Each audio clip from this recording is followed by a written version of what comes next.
Your Grow Report starting off with the weekly drought monitor issued every Thursday from the University of Nebraska-Lincoln. And this is the longest stretch since the drought monitor began that we have seen both Nebraska and Kansas completely drought-free. That is good news, of course, for moisture. And spring planting really not that far off. It's a few months, but in relatively speaking at least, it's not more than a little ways down the road. Well down the road for the month ahead, precipitation for the month of February from the Climate Prediction Center showing all of Nebraska and Kansas above normal as far as the precip, the moisture outlook is concerned, especially the eastern quarter of Nebraska and roughly nearly the eastern third of Kansas. Temperature-wise, though, well below normal, about 10 degrees below normal on average for all of Nebraska, northern Kansas, about 5 degrees above normal for the month of February, predicted for the rest of Kansas, basically the southern two-thirds. As far as 3 months out, still expecting above normal in the precip category for the Panhandle, the southern portion of the Panhandle, southwest Nebraska, and roughly the western half of Kansas. Temperature-wise, really the northwest corner of Kansas above normal for 3-month averages, and then almost the western half of Nebraska above normal for that 3-month average. Well, what we see ahead of us this week, it doesn't compare to the beautiful weather we enjoyed this weekend. Only 33 for a high tomorrow. That is below normal for this time of year. Lows tonight, not that bad, but then the bitter cold really socks in with a chance of snow Tuesday. Wednesday, just like this last week, our coldest day of the week, a high of only 18. Then we see a run of single digits. The good news is at least sunshine and a warm up on Friday, and we'll see if that holds out into the weekend. The proverb, well, first of all, normal highs should be 37, lows 15.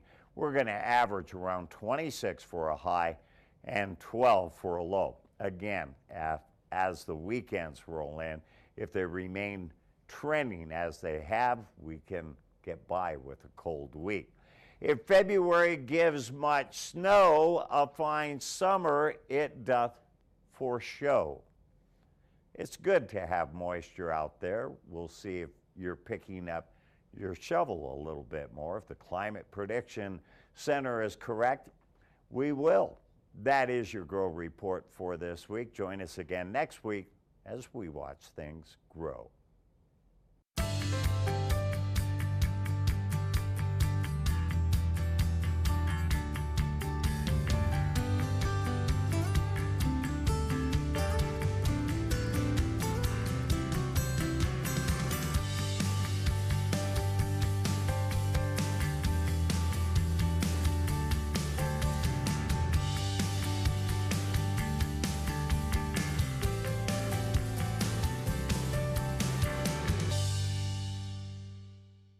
With calving season getting started, we would love to see your photos. Go to our website, nebraska.tv, click on Chime In, and makes it easy to upload photos directly from your computer, tablet, or smartphone.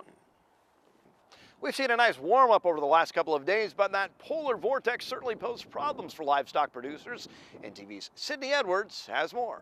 Their instinct is the same as ours. Find shelter and bundle up. They're pretty ingenious when it comes to getting out of the winds. Brock Elson is working with a couple hundred heads of cattle, all of whom are expecting calves. I've got this hot box here that has a heater that circulates warm air around them, and I put a lid on it so it kind of warms them up and dries them off when they're cold and stuff. So this guy was born last night and got a little chilly, so he's about ready to go back with his mom. Keeps them, really dries them off really quick and helps them warm right up. Elson says keeping them out of the wind is 90% of the battle. He's built windbreakers around his property and piled up trees. He also keeps bedding around those windbreakers and a heated water tank. And feeding them is the last thing Brock Ellison does. He says that is just as important to keeping them warm. My cows normally eat about 35 to 40 pounds of ground hay a day. I might bump that up 10%, before and after the storm, just because, like I said, to stay warm, they eat more, so they consume more. So I just mainly try to make sure they have plenty to eat and overfeed them a little bit just so they stay warm. While Elson checks on his cows every day, seeing how he can keep them from the weather, he says they really can help themselves.